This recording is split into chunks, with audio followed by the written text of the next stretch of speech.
Olá, bebê. Olá. Fala olá.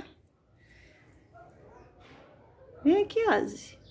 Gente, o meu cachorrinho, ele não faz xixi dentro de casa. Então eu resolvi vir fazer um vídeo externo com vocês.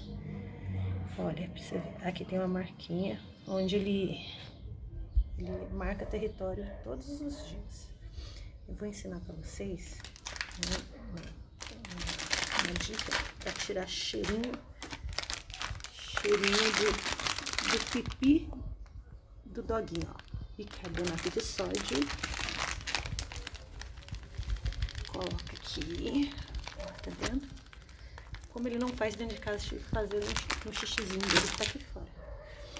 Vinagre de álcool, eu não achei vinagre, o ideal seria vinagre de álcool mesmo. Não sei se tá dando pra vocês verem aqui. Esse aqui tem cheirinho de limão. O ideal é vinagre de álcool puro mesmo. Na pauta dele, olha aqui pra vocês verem. Joguei aqui, ó, a ação do bicarbonato com vinagre. Essa efervescência.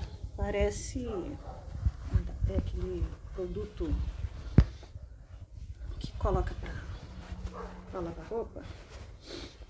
Aquele da embalagem cor-de-rosa. Então, se eu tivesse dentro de casa, ó, eu venho aqui, ó. Isso aqui eu chamo de papel pano. É um papel toalha assim que ele é mais resistente. Eu coloco o nome de papel pano.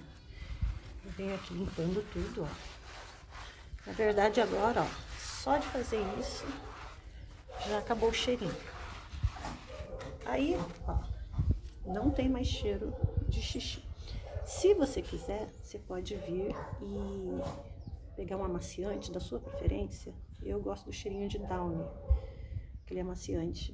E eu passo por cima, eu pego de novo mais um pedacinho de papel pano, coloco um pouquinho de Downy num pedacinho de papel e faço a limpeza, aí dá aquele cheirinho de casa limpa.